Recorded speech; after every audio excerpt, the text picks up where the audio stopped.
podcast. Now is the time to take action. Now's the time to do more and be more.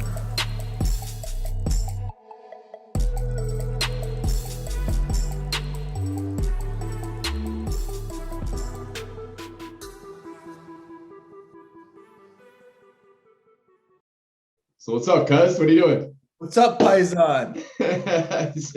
Already challenging me to a fight. You haven't even been on here for 8 months.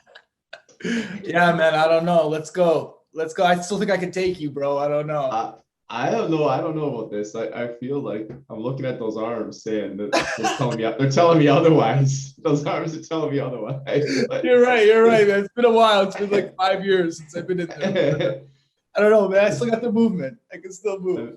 No doubt. And your screen name says Leah, so I don't know what's going on with you. Oh shit. I don't have Zoom anymore. I have to use my girlfriend's computer. Who doesn't have Zoom in this day and age? I know, man. I'm still old school. Yeah. Well, anyways, let's get rolling here. This episode of Untitled One podcast is sponsored by Murray Insurance and Financial Services in Kingsville, Ontario. They are Southwestern Ontario's #1 ranked discharge insurance agency by their clients, and they're owned by Garage Gym Kingsville OGs, Ian and Kara Murray. Ian and Kara's team pride themselves on many of the highest standards that the Garage Gym, the Untitled One podcast members and listeners have come to expect. If you want great rates on your insurance and any kind of financial advice, give their team a call today or send them a text at 519-733-2331 or check them out online at murrayinsurance.ca. So here we go. Next episode of Untitled One podcast. We got my guy today, my cousin, my little cousin, who's doing big things.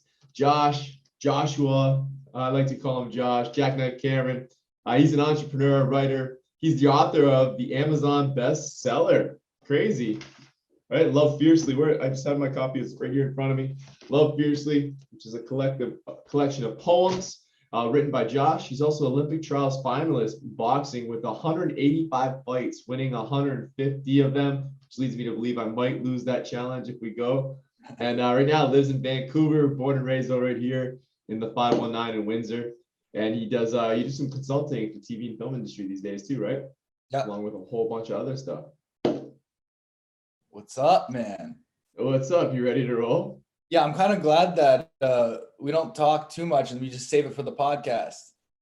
Yeah, you know what, man? It's funny you say that. I do this with a lot of my friends. It's like just a great way to like reconnect with people and you make great content and it's like true and more authentic, like instead of like an interview, it's just us shooting the shit. For sure, man. I feel like I have a lot of questions for you and I'm sure you have a lot of questions for me.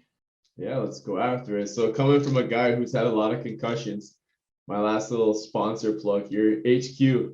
Okay, I don't know if you use this like the nootropics for your head, man, this stuff is the best. HQ Focus, I use it for every podcast. I use it almost every day, just right around the middle of the day instead of coffee. Just pops me up and gets me going. Lots of vitamin B and all kinds of great stuff in there, lion's mane stuff. So recommend it if you had the concussions. And I know you, sir, have had some concussions. Yeah, no doubt, man. But speaking on that product, I don't know if you've microdosed before, but that's something that I've been doing in the last year, and that's something that's helped me with my creativity. That actually helped me with my book, and just natural mushrooms and psilocybin and lion's mane, like you were saying. I that was one of the secrets to my creativity. You're microdosing with lion's mane, and like, what did you put in a tea? There's a lot of different products where you can combine it, right? You can combine lion's mane and different mushrooms, right? Right. And psilocybin. And so I've been doing a lot of that lately, actually. It's been helping like my capsules? Yeah, and it's also good for people that had concussions as well. It's actually great for people with PTSD. So yeah, I have dabbled in it, and I did it for about 90 days. I was good. I enjoyed it, and then I kind of got away from it. I don't know why. No good reason. Mostly because I wasn't using capsules. I was grinding it up myself. Oh shit! And, I wasn't even grinding it. I was just weighing it out, and I felt like it was just too from day to day based on the caps, the stems, like whatever. Yeah. It was just day to day, too much fluctuation in how I felt from it. So I was trying to kind of like, I don't know, lean that out. So maybe it might be time to grind it up and shake it up and restart. Cool, man. I'll send you some things after, some things that I put in it and the guys I buy it from. I'm sure you can buy it out east in Ontario. Yeah, you're living that western life, hey? Yeah, man, I can check out this view. I don't know if you can see it, but this is where I live. Wow, man, very nice. I'm on the 33rd floor. I just moved in to an apartment with my girlfriend. beginning of the month. Ooh, big deal, eh? Yeah, big deal. But no, it's been quite the whirlwind. When I moved out here, I started out in East Van, in like a small closet, like a den, and like I just kind of built my way up. Right, I lived there, then I lived in a house with 2 other roommates, and then I moved to the West End in a small apartment, and then I just climbed up to the sub penthouse here in Vancouver. So it was a whirlwind, and it was a journey, man, and you'd be a Windsor boy, you just hustle, you hustle from the bottom, but you're going to get there. You just got to keep it going. Yeah, rent's cheap in Vancouver though, right? Oh yeah. So Yeah. in the world. Yeah, that is crazy. Crazy proud of you, man. So speaking of your girlfriend, my mom, she started telling me this story, but I cut her off yesterday because I wanted to hear it from you. You got some crazy story What about kind of like crazy story? a helicopter and what? Oh yeah. Honestly, yeah, there's a lot of things going on in BC, and one of those was the floods, because they had a crazy weather storm with lots of rain. And what it did is it flooded out like a lot of the highways. They're called mudslides. So when it rains a shit ton, all the rocks come down, all the muds come down, and then it takes over the highways, and it actually broke some highways. So we were 4 hours north in a place called Penticton, and we were just up there moving some of her dad's stuff because her dad passed away a few months ago. And so on the way back, we got caught up in the storm. So we had to pull around and go to this town called Hope, BC. Is where Rambo was shot. Actually, it's a little small town, and it was pretty scary because all the power was out. There was cars everywhere, like parked. People were in their cars, like just chilling. Like, what's going on right now? And on top of that, like no one was getting service, so we couldn't like call people or like text people to see what was going on. So it was the scariest thing ever. Then like we got out, like we went to the gas station. We started like asking questions, or like just the power's out right now. We don't know what we're gonna do. So we actually spent the night in the car, and then the power went on at 4 a.m. We got gas right away because we needed gas. We knew we had to get back. And then it went out again. And we're like, fuck. So then like 7, 8 a.m. comes around. We can't go to the highway. The highways are closed. Like, what do you want to do? So we just kind of drove around. And then we noticed that the high school was open. They had a generator. And so we went to the high school, and they're like, yeah, we're taking people in. Like, if you guys need a place to hang out, like, we'll feed you guys like coffee, this and that. Super generous, super kind people. It's always those smaller towns, right? So we spent the day there. And then at nighttime, actually, a friend of a friend called and said, hey, I have a family that can take you guys in. There's an extra room there. And so we went to this to the family. They had like food for us, and we spent the night there. And then like the highways were totally gone, right? So even in the next morning, like you guys still can't drive back. And so we just hung out and hoped for like half the day. And Leanne, my girlfriend, is a pharmacist. And then they found out that she was there, and there was literally one pharmacist in the whole town, and they had 1,000 people stranded that needed emergency medication. Yeah, right? So this town's like the population's like influx is huge, right? Because yeah. Yeah, okay. So they had all these people that needed their medications. Like, can you come? Like, we need you. She's like, okay, I'll come and work. So she went in to work in this random town called Hope to help do medications. And so I became the stay-at-home dad. I took care of the dog and hung out. And then so she did that for 2 days, and then I had a buddy call me, or message me on Instagram. He's like, how you doing, man? Like, we heard all about this. You're stuck in this town. And I'm like, I was kind of like, is there anything I can do? And I was like joking. I'm like, well, fuck, if you can get us a helicopter out of here, that'd be nice. And so a couple hours later, he texts me. He's like, yeah, I got it done. He's like, we got one of my friend of a friend is delivering some stuff to Hope to help the town out. He says he'll take you guys back to what? That's amazing. Yeah. So we had to leave our car, actually. So that was kind of that was worrisome. But then we got in the helicopter. We got back in like 30 minutes because if you're on a helicopter, you get the places. And then so we got out of there. Then like the next day, they opened up a private highway, the number 7. There's 3 of them. The number 7 just opened up for one way only. So the next morning, we were able to go back and get the car and thank the people, because they're fucking amazing for taking us in and feeding us. So we gave them, some wine, and gave them my book, and thanked the town, and then made it back, man. It was pretty crazy. That's wild. That is a wild story. Really wild, man. So yeah, it rains a shit ton out here, and some of that causes some drama. Yeah, I mean, you don't get all that cold weather, but it's not been nice here right now. I'll tell you that. It's like my whole yard is a mud pit. It's Oh like, shit. that Windsor slush that we get, never quite cold enough, doesn't stay. The snow doesn't stay, it snows and then it gets just turns into rain. That's what it's been. But now we sound like our parents were talking about the weather. Yeah, no doubt. Yeah, so yeah, let's talk about that book. So you're talking about giving away the book, man. Like what inspired you to do this? This is I can't believe it. I've read the whole thing, obviously. You've seen me. My favorite one is walk and talk. So here's one for you guys. Don't walk and talk like you own the room, walk and talk like you own yourself. I love this thing. I love this book. I love like a lot of these poems. I like circle them. I've used them in my my Instagram. It's super inspirational, man. Where did this come from? Like the poetry, everything. Just kind of take me back. It's all from the mushrooms. No, I'm just kidding. So once I finished my boxing career, I told myself I was going to write a book, a memoir. And so for the last 5 years, I've been working on the memoir and the book. And then during that time, I've been getting a lot of artists helping me out with the book, and we were thinking about doing a screenplay as well, writing the movie for it.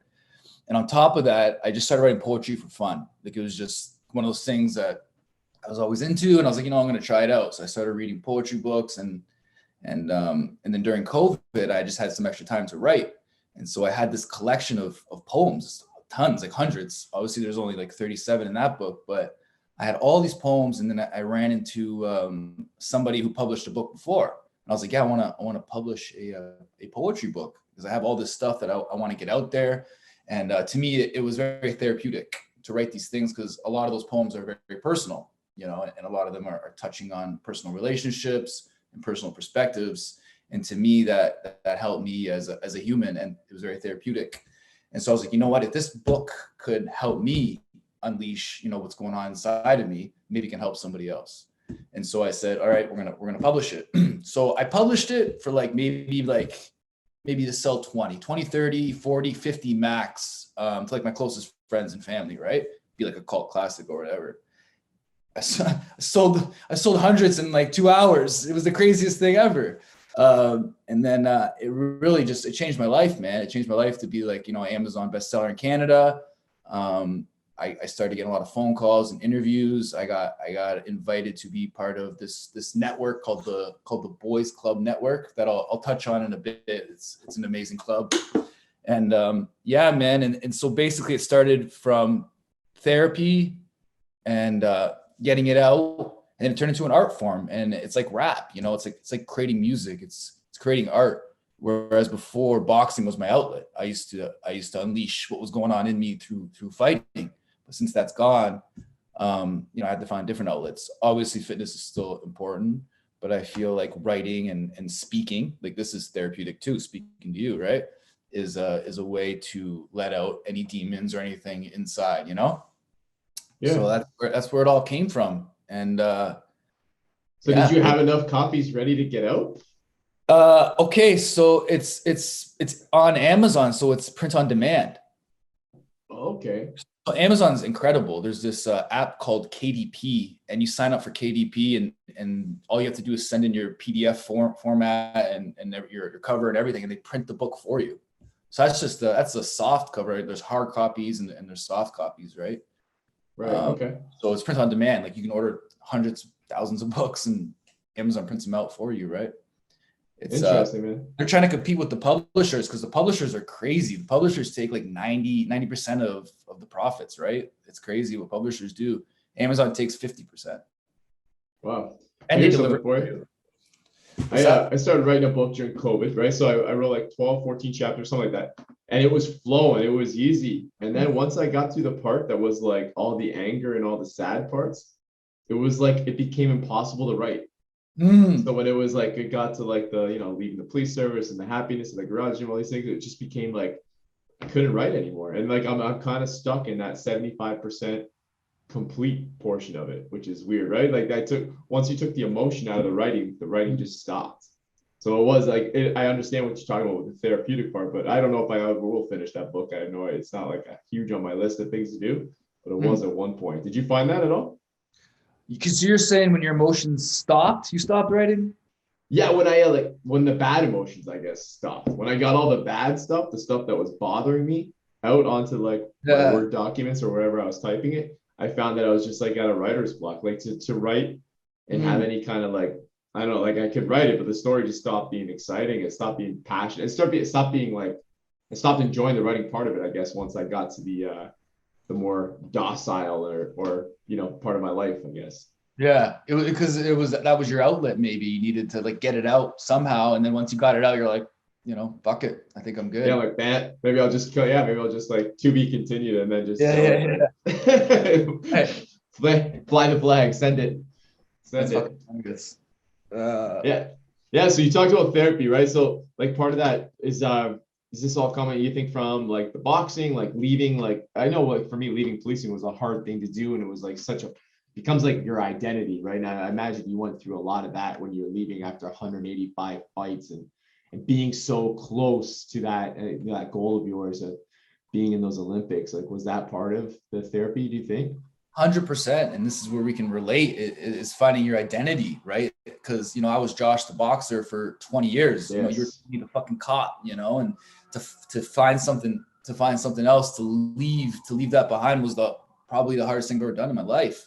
And I had some mental health problems, and I had to see some therapy, and I had to do the work, because it's hard to explain, right? Because we're winners, we're competitors. So when I left, I had to leave for concussion reasons and health reasons and personal reasons too. I had a grudge against the boxing federation for whatever. Um, it's just doing something over and over again for 20 years, and all of a sudden it's gone, it's done. From a kid, before puberty, I was boxing, and then it's just all of a sudden gone overnight. And then the competitor in me is like, okay, you're not depressed, you're fine, you're good, keep going, you'll find something else. And then what I did was I started my training business, my fitness business, and then I started training high level clients. I just started hiding behind all these things that weren't fulfilling my soul. And I was the most sought after trainer in Vancouver. I was hanging out with celebrities, going down to LA, hanging out with billionaires, and I felt like shit. I felt horrible, and I'd go home every night and I would just feel like worthless. And on paper, I'm this former boxing champion, top trainer, but it's not about that at all. That doesn't mean shit. All that matters is how you feel deep within, and into your soul. And what happened was I wasn't feeling my soul anymore. You know what I mean? And so I had to find something to fill my soul and to figure out what's going on in my life and to understand who I really am, identity, self-worth. That's a lot of what my poetry talks about, right? I talk about what I think we should all have. So it was very tough, man. And I know on Instagram, people see, oh, Josh is living this amazing life in Vancouver. It was actually the worst time of my life, believe it or not, until, recently in the last year and a half, because I put in the work. And now I'm living for, a purpose, living for myself, having that self-esteem and living for my heart, my passion, and helping people. Yeah, man, 100% understand. Like for me, it was I left that uniform behind. I started the gym, started the charity work, and I thought like every next step would always make me, and it would start, I'd feel a little bit better, and then I'd still have that feeling, right? Crush something, and then Yeah. like the next day, like I always talk about the story. We raised a shit ton of money for cancer here, and then the next day was one of my worst days ever. When it should have been one of my best days, right? But I think a lot of my drive was coming from trying to just chase away bad feelings. So until I went and dealt with that and actually went to a doctor and, got some therapy myself and then started working on some other things, like now I'm in a way, way better place than I ever was. And I totally get what you're saying, man. And I'm glad, I'm good. I'm so happy to hear you say this stuff. And I feel like the more people hear, like a couple of guys, like macho kind of guys, like you got a boxer, you got a SWAT guy on here, like, and a couple of handsome dudes, right? To be confident enough and say like, hey, we want to get some help, so why don't you? Like everybody wants to hide it and put it away. Like just go and deal with it, and then once you deal with it, like I don't know about you, but my only regret about dealing with my problems is not going sooner. That's the only regret I have. Yeah, no, and honestly, what you just said, word for word, is what this program is about. And it's called the Boys Club Network. And it was started for young youth, for young men, because 80% of suicides are by boys, by men. and 20% are from other people. And so, and this guy noticed this. He's like, what's going on? And it's because us men weren't taught to express ourselves, to talk about our feelings, and to say what's on our mind, right? And so once I wrote this book and I'm starting to open up, about, my identity and the mental health stuff, it's really helping out, the young youth. Do you know what I mean? The young boys. And Good. so Tell us more about that. What is Boys Club like? Tell us more about it. Boys Club Network is it's a boys club. It's kind of like a Is it an actual place? No. So it's in high schools or like meeting rooms, anywhere pretty much. So it's like AA kind of, but for like in a sense, for boys only. So we go into this room, we all have to introduce ourselves and say who we are. And then we shut the door, and whatever we talk about in that room stays in that room. And it's for boys only. No girls are allowed. They do have female speakers come in, but the group is for young boys. And so what I've been doing is going to different high schools every week. I go to a different high school, and I just tell them my story about being a boxer, what it means to me to be a man, and how we should treat women as well.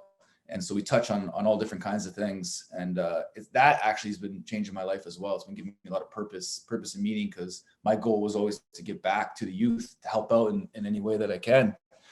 I touch on, it's okay to be sensitive. It's okay to be open and vulnerable. It's masculine. That's a super masculine thing to do. It's not a submissive thing. And even being confrontational, like that's a beautiful thing. Like you can do that and be understanding, There's just so many things to being a man that I think we should touch on more, and especially with the youth these days, especially young boys. Man. That's what you said at the end too, and I agree with all of it. The one that you said at the end, like that confrontation. I was actually at a gentleman's night last night that's a friend of mine put on, who's a guy I respect, who's just on the podcast a couple weeks ago, and there was just a bunch of men, and I feel like if you're talking dollars and cents, I was probably the least successful person in there, but that's not what we measure that on, right? And hearing these guys talking, I think with success, a lot of people view you like you're an asshole, you're arrogant, you're cocky. When it's like, no, man, I'm just telling you the truth. Like when I say something to you and I say like you're not strong enough to lift that barbell, that's not arrogant or cocky. That's the truth. And if you lift the barbell, you might get hurt. Doesn't mean we can't get you there, but like that's like obviously on a real small end of the scale, like the barbell. But having like confrontational, like it's not confrontation when I say to you like, hey, like smarten up, or I think like you're going down the wrong path or whatever it is, or like, hey, your breath smells, like whatever, like that's just being an honest, and it's coming from a place of kindness. That confrontation can be a real positive. That's what I've been doing with businesses. And we go in and we sit down in a room and it's like, hey, Josh, tell Karen what you don't like about her, and tell her what you do like about her, and tell you what you don't like about her. And then we can like fix that problem and move on. I think like that's a lost art. It's missed. People are just so used to not hearing the truth that it's become like the opposite. Yeah. One of my favorite books is by a hostage negotiator with the FBI, called Never Split the Difference by Chris Voss. Yeah, I read this. Great book. So his quote is, confrontation brings out resolution. You know what I mean? So you got to confront the issue to find the truth, to get what's going to happen. So I feel like even when I was younger, I would just kind of like put things beside me or just be passive aggressive or whatnot. Because if you don't say how you feel, it's going to come out in different ways. And then usually it's negative ways. It's like alcohol, drugs, or you get mean, right? So being honest and being confrontational is so important, so beautiful. That's what gets the truth. When you get the truth, there it is. You figure it out, right? And there's just being transparent, just being direct. You know what I mean? Yeah, in your home too, man. With your relationship, it works great with like with your children, with your whoever your significant other is. It works great in that way. And I agree that's a good book, and lots of that stuff is like kind of what we used to do, right? Or what I used to do. And it's crazy how applicable it is to business. And I say it all the time. Clarity prevents resent, man. Clarity prevents resent. So just get it out, be honest with you. Because like if you don't, especially when it comes to people issues. So if I have a problem with you and I let it go, the next day, like whatever you did, like you might just be clicking your pen or the way that you're chewing your apple. Like it's like it starts to like you become so hypersensitive to it. Or maybe you just say something to me and it's totally has nothing to do with what happened the day before, because you didn't even realize you offended me, because it's my reaction. Like you didn't understand that. It's my reaction to it. So I feel like getting that shit out there, it just like puts out so many fires before they have to stop, like before they start. 100%, 100%. Yeah, You start to project too, right? yeah, and teaches you how to communicate, how to talk, or how important is that in young men? So Oh, good job on you, man, getting in there and doing thanks, that. man. I'm trying, and it's I didn't do it when I was younger, and that's what I tell them too. I'm like, a therapist at a high school, like a counselor, like what the hell was that? Like I didn't even Right. know they existed, right? I'm sure you didn't either. I know. So And who funds like these programs? Is this something that's funded by the government, or is this something that you're looking yeah, to I think it's private raise money charity. for? Yeah, private charity. Yeah, Good. it's beautiful. I'm actually going to go to a jail actually next week, or no, in the new Woo. year, to a jail, to youth jail. You ready for that? Yeah, I am. I'm really excited with that. Obviously, you know where I come from and my background, and I was around my brother and some other people that were in and out of youth prison, and so I want to speak to them that there's a choice, right? You guys, there's choices that you can make, and so yeah, I'm really excited for that. Good, man. Yeah, you can make a difference, and I know it hits home for you. I know. I mean, your brother and I obviously we've had lots of conversations over the years, and we've kind of like stuck together in terms of like he was getting in some trouble and I was a policeman, and we had to unfortunately run into each other in some bad ways, but mostly positives out of all of that. And still to this day, like when I see him, it's a positive thing. I think, well, I Oh, mean, my family also, my dad's side of the family had their almost everybody was arrested in that side of the family. So it's that's kind of like a Windsor thing, man. And it's unfortunate here in this city that's it's so normal amongst the youth. And it's good that you're going in and fixing that thing, because I think like inside that system is very broken. It's a very like the rehabilitation of that is just it's just a lot of people are slipping through the cracks. yeah. Yeah, so let's talk about boxing a little bit, man. Like I tell people this story all the time. You used to bring me and my guys, my SWAT team, we would go and train with you. And it was intense. It was very, very intense. And you would work us to the bone, and we'd be dripping sweat. And Border City is a great place. It's a mainstay in the city of Windsor, and it's helped so many young kids stay out of trouble, and kids who are in trouble to get out of trouble. And that place is still kicking and just as sweaty as ever. But how was it like growing up there, man? Like that's a Yeah. different way to grow up. That's a hard way to grow up too, and like a disciplined way though too, in a real good way. No doubt.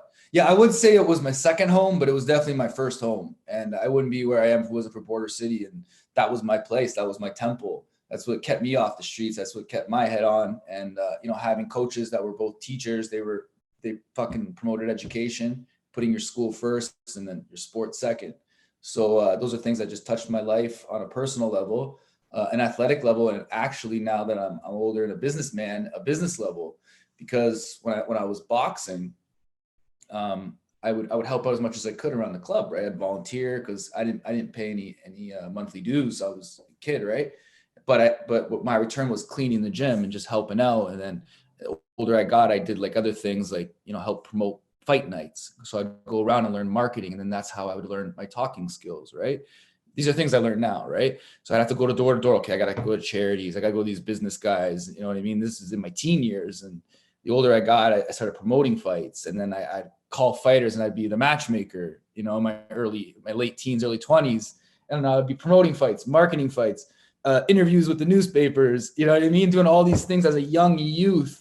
And now that I'm in my 20s, I'm doing all of these things now. It's like second nature to me. And I really have to thank Border City for that. That kind of, they threw me into the fire, right? As a young kid, and it really changed my life. And that's what helped me get this confidence. And I know the churches had a bigger impact on kids back in, the 80s, 60s, 70s, 80s, 90s, and that went away. But I think that was their way of learning everything, was through the church. And I think now gyms are very important, and gyms and things that are helping out the youth and making them do volunteer stuff like that. If that makes sense.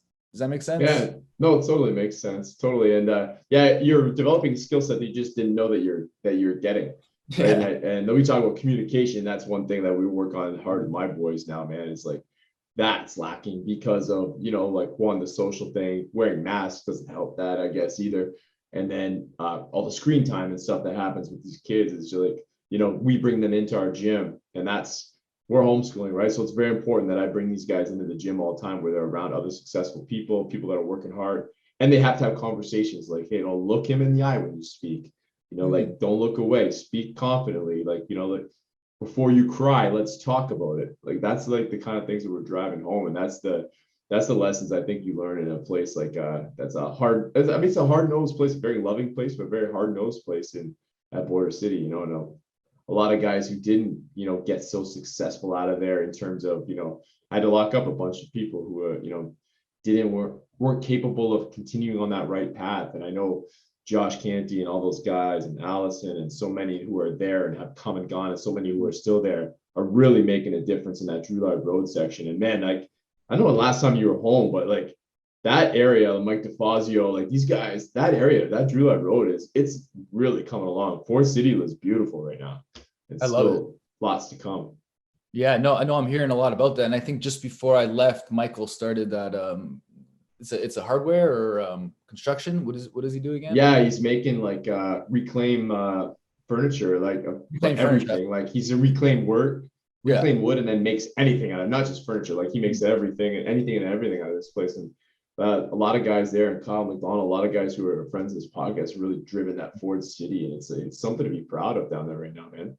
Absolutely. Yeah, no, it was kind of on the uprise before I left, and I love it. I love hearing stuff like that. And it was just a matter of time, for the cost of real estate, especially on that street. And I told my buddy before I left that I'm like Windsor's on the rise right now. This is a place to invest. And he's like, well, how do you know? He's like, because I'm teaching boxing for a business. Like this isn't like a need, you know what I mean? Like people are doing this as a luxury. And I was training like a lot of clients. You knew that before I left. So I'm like, Windsor's on the rise, and I think the economy is going to be a boom soon. And it was. It's a big boom. Yeah, it's been crazy. It's been very crazy. Let me ask you a question about fighting. So I'm like, I told you I've been starting to get back in. I was wearing my mouth guard before we jumped on, before we went live. I've been getting back in, not back in, but I've been getting into this MMA thing, and like a lot of striking, and man, the other day was like my first real, not even a real spar. It was a very controlled spar with Mike DeFazio. But Carmen, you remember Carmen? Carmen. Yeah, so he's been training us, and and man, it is something to get used to, getting punched in the face. I've been punched in the face for work lots of times, but it's usually like one punch and you get it. But when you're actually like standing there, you get punched in the face and you can't just like attack. Like I used to be able to as a policeman, you would just like, try to end that threat. I don't want to get a fight as a cop. I just want to be done with the fight. There, it's like, man, how do you get used to that? I cannot get my head out of the way. Yeah, man. What the fuck? Go and train at Border City. What are you doing? Boxing's great, man. How can I talk about this? It's second nature, right? To me, like, sparring every day for 20 years. But how can I say this? Yeah, it's second nature, man. And once you're a fighter, you got to zone everything out. Like the pain kind of goes away. You know what I mean? Like if that's all if pain is all you know, then pain is all you know. You know what I mean? You become immune to it, right? You kind of just until it shakes your mind. Like if you watch any even high-level UFC fighter or professional boxer, right? Watch their eyes and watch their facial expressions when they get hit, right? It doesn't succumb. Nothing goes. They're kind of a social. It doesn't register, yeah. Right? They're just boom, boom, boom. All right? And it's just that's their fucking, their life. That's their livelihood. So nothing's going to stop them, right? I mean, I guess a high-level lawyer could be the same when they're just throwing shit at them, right? And they just stay on the course, right? It's an interesting dynamic for sure. Yeah, I always find it so interesting to be around experts, like somebody who's an expert in there. I will tell you a story about once when I kind of let my guard down, though. I tell the kids this one all the time. So I'm at the Ohio State Fair in Akron, Ohio, and it's my first year senior. So I'm 18 years old, and which means I could fight guys in their 30s or late 20s, whatever.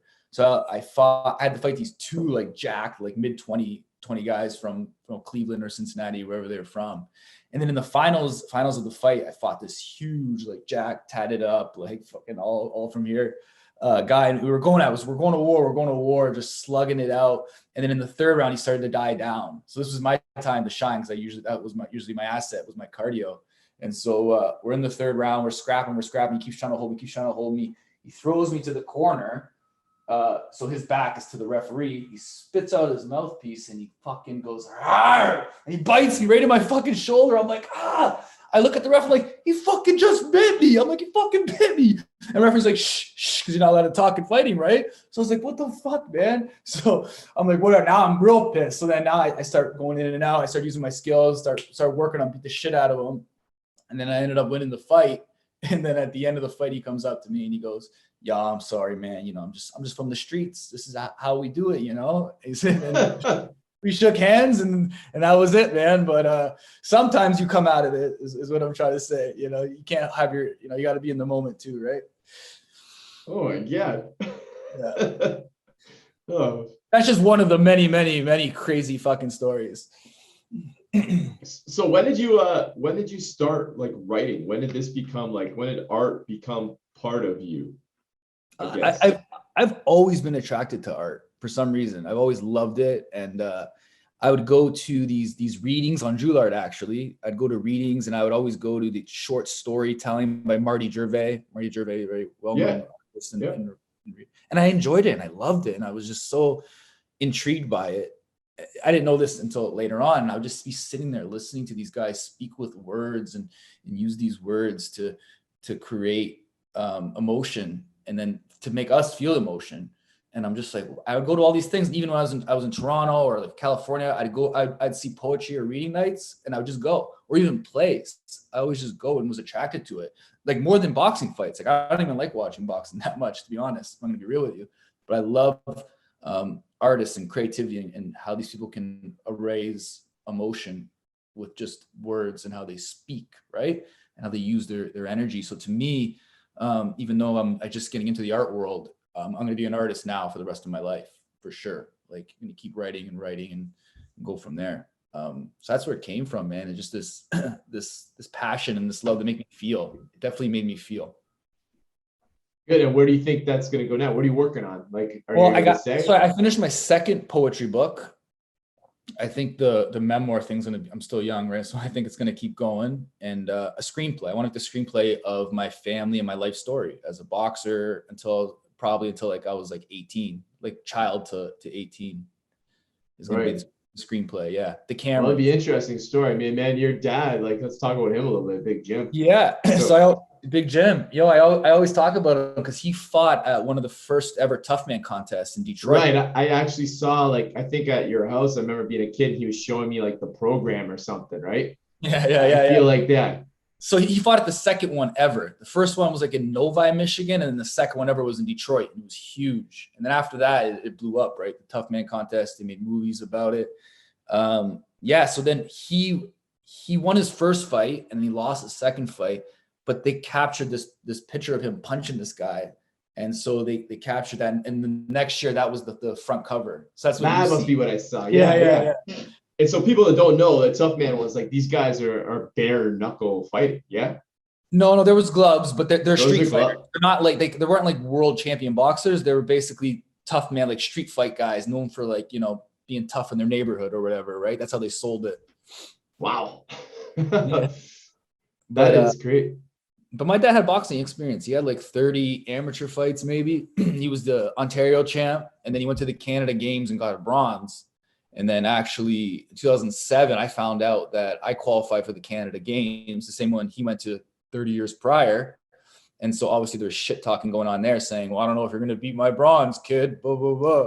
So I said, you know what? Fuck you, Dad. I'm going to show you. And then kind of like you and I, when we talk shit. But I ended up getting the gold and proved him. So I shut him up. That's awesome. I know he was more. I know being a father that for sure he was so proud of that moment. Yeah, for sure. That was probably his proudest moment, no doubt. Yeah, to get beat by that. And I know he's probably listening to this podcast in a week from now or so, and he'll be smoking a cigar. He's always your mom's always commenting on my cigar posts. So anybody looking for a cigar, you hit up Frank at Cigar Conservatory. He's amazing. It's on Ottawa Street. You can look him up on Instagram, but also tell him I sent you. He'll give you a special price on that. So Jim, if you're looking for cigars, reach out to my guy Frank. He'll hook you up. So yeah, and your mom's always showing the love. Your mom, I swear to God, I think she likes every single story I ever put out. I get the little heart eyes, especially the ones with the boys on it.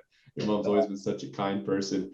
And I remember, so you're looking at that black and white picture. So I remember I was like, I don't know, sponsor or some kind of Catholic church thing. I was your probably unqualified, what is it? What was it? What do they call it? Yeah, confirmation you were Something my like that. sponsor, my like godfather, something like that. And I remember your love for art because I got you a picture, much like that one Yeah, behind you. I got you the famous picture of Muhammad Ali, the knockout. And I remember like I never seen a little kid so excited for like a photo. You were like, you're loving it. It's just, like, that remember picture was that as you. amazing. I love that picture. I kept it in Windsor actually, but I had it, throughout my my time there. It was right above my bed.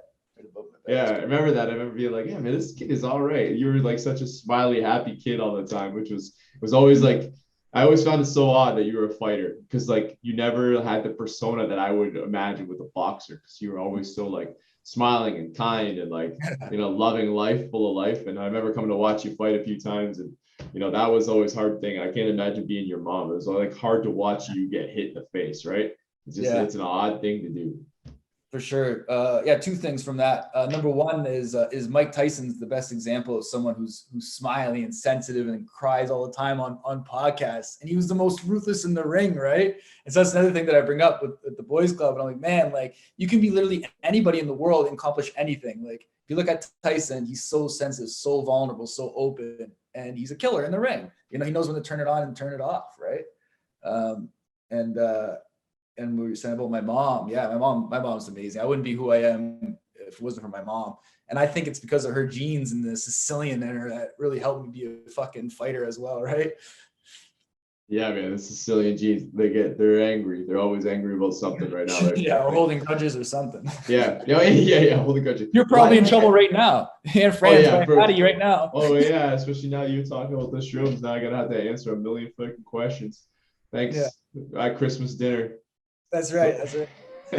Yeah, I got holding grudges like why am I sitting? Remember they get so mad about where they're sitting at the wedding, right? Like, yeah. like why am I sitting back here near they're always all bent about where they're sitting. It kills me. That's hilarious. Kills me, man. So what's new? What are you gonna do next? What is the big what's on the horizon? Training people, doing what? Just give me some feed. Give me something. Yeah, no, my second poetry book is going to be out in January. So I was going to self-publish again, but then I found this poetry organization who publish for you if you win this competition. And so as soon as I seen competition, I got all excited. I'm like, all right, let's go. And so the competitor came out and I just finished it. So I'm kind of just editing the book. And going from there, man. Gonna get this second book going, get the screenplay going. Just stay on my purpose, man. Give back, keep doing the boys club, keep giving back to the youth. Maybe get into some different businesses. I don't know. Just stay on. How much training are you doing these days with people? Like training clients? Yeah. I don't really do too much anymore. I'm maybe part-time, maybe a few hours a day, but I'm really focused on the art now and the writing and some other things I'm working on. But it's still very I still like it, man. I still like it, and it's very, very purposeful. And what I'm realizing now that I'm stepping away from the training game is it's such a rewarding job. And even these guys that work at the offices that make big salaries, they're not that happy, right? And so personal training and helping people is such a rewarding job. I would never ever say one bad thing about it. Like it's one of the most rewarding jobs you can have. Seeing good, someone, man. And how many training you doing? Oof, a lot. Not that much anymore. I'm not as much as I used to, but man, I think what people anybody who's with the garage gym a long time who's listening to this that might remember you because like you used to come, you had your own set of gloves pinned on the wall in the original garage gym. Remember the rubber gloves I had to give everybody because it's so damn cold in there? Yeah. You had one of those first, you had a pair of gloves pinned on there. You came out, worked out all the time with me. And then when we started the gym, we had a little boxing thing going for a while there. I still have the equipment. That's why a lot of the MMA stuff's come back because I have all these mitts and all these bags and stuff that we had purchased way back when. That was fun, man. That was great. I remember in the cold garage with the heater going, I got the gloves on. Those were some badass workouts you put me through, man. Those were fucking good. Yeah, the propane heater, but I thought we were going to die because we were probably intaking some real bad gases and fumes. Yo, you gotta catch me up here. Okay, so you still own 2 gyms. Still own both garage gyms. One in Kings and one in Amherstburg. And is it open now? Does Ontario let you train people, minimal people? Like, man, Ontario can go. They can go fuck themselves right now. So whatever it is. The garage gym. We do what we do. Garage gym will go on. I like. Yeah, we do. If you don't feel safe coming, then don't come. So the rules around here it's been kind of out of control, and For the most part, though, the world here is open.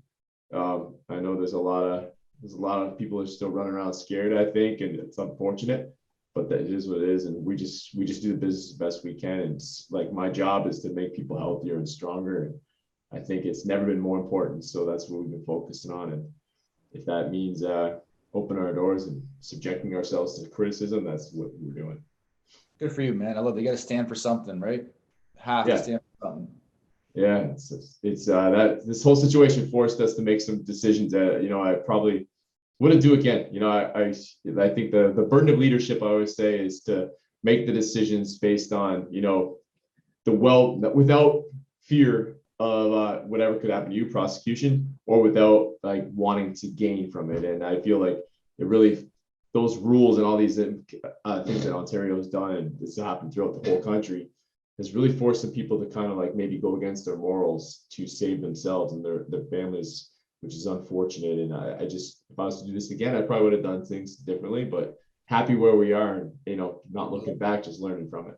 I love it. And I think the virus brought out a lot of positive things as well. I think it brought out a lot of who we are as humans, who you are as a person. You got to learn a lot about yourself and how you're going to overcome this, right? Because that's all you can do, right? We don't know how long it's going to be here for. What are you going to do? Submit and just go hide in a hole? Or you're going to fight back? You're going to stand for something. You're going to try something, right? You gotta, it's not going anywhere. So like I got a buddy in Toronto who started a production company and he's made 3 movies during COVID.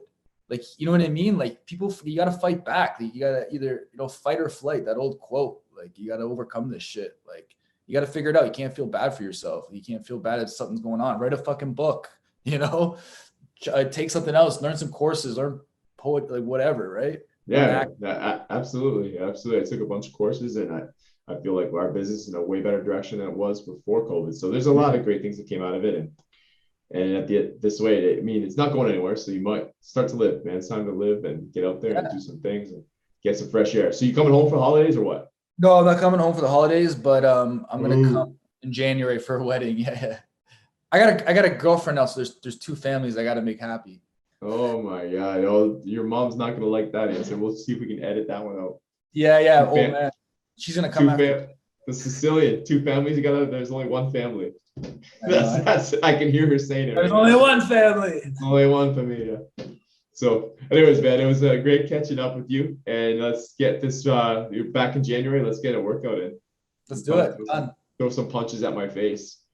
All right, I'll start putting some muscle on my arm. Yeah, man. Yeah. So thanks for coming on today, man. And if people wanted to get a hold of you, if they want to buy the book, or if they want to help out the boys club, what could they do?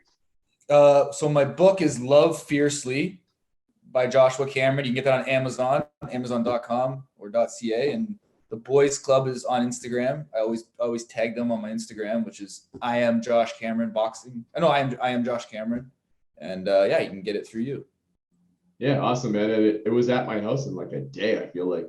Hey, so actually I want to ask you. So I read in my favorite one, Own the Room. What's your favorite one in here? Do you have one? From Love Fiercely? Yeah. Let me see. Well, I got 2, okay? So one of them is the most deep and honest. It's called I Never Cried. So I'll give you that one, and then I'll give you my other favorite one. Yeah. Wait, this is like, look, we got a real author reading on the podcast here today, guys. Let's do it. I never cried. Only once a year when I lost. I never cried. I saved it for when I lost. I wanted to cry. I waited all year for it. Love it, man. What'd you get from that? Me, I'm getting that you needed to get those emotions out, and you felt like every time, because you didn't lose many fights. So when you lost those fights, you're able to kind of get out, which probably had nothing to do with the fight. It was probably everything you pent up for the whole year or lifetime, I guess. That's fucking it. Exactly it, man. And I feel like having that was detrimental to me. And I feel like if I was more open and let that all out, I would have been more relaxed in the ring, in the finals. Whereas I feel like because I held it all in, I was more tense in the fight. And I feel like that's one of the reasons why I lost. Like I didn't lose much, but like in the finals of some major tournaments, right? So I feel like you got to be open. You got to be vulnerable. If you have to cry certain days, figure that out. Why are you going to cry? And then, either cry or figure it out, right? So that was a very, very important one for me. And this is also my favorite one because it's kind of like my metaphor for life. It's called, there it is.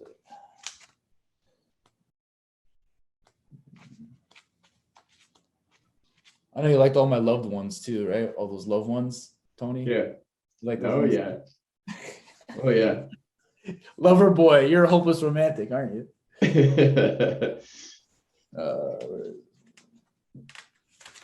It's called Smoking Bar. Remember that? No, it's called You Can't Escape Death. Can't escape death. Page 24. Yeah, this one's one of my favorites too because it's okay. I want to open a smoking bar. You can't escape death. Every time you step into a car, you can't escape death.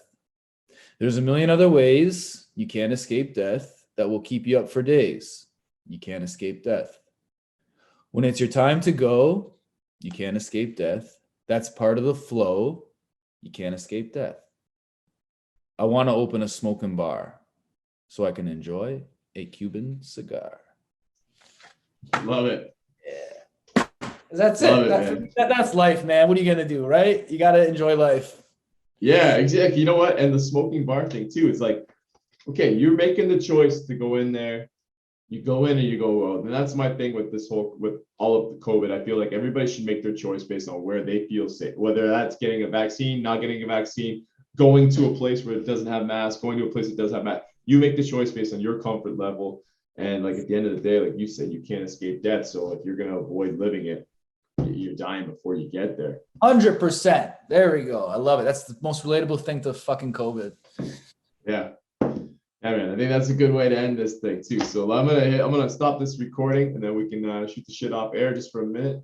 But yeah, thank you so much for coming on, Josh. People, please go buy this book. You will love it. And it's great for your like we talk about boys and girls all alike. But like if I have a young son and my sons will both read these once they can get there and comprehend a little bit more of it. So it's good. I'm proud of you putting this out there, and I can't wait for the next one, man. Keep doing what Thanks you're for doing. having me, bro.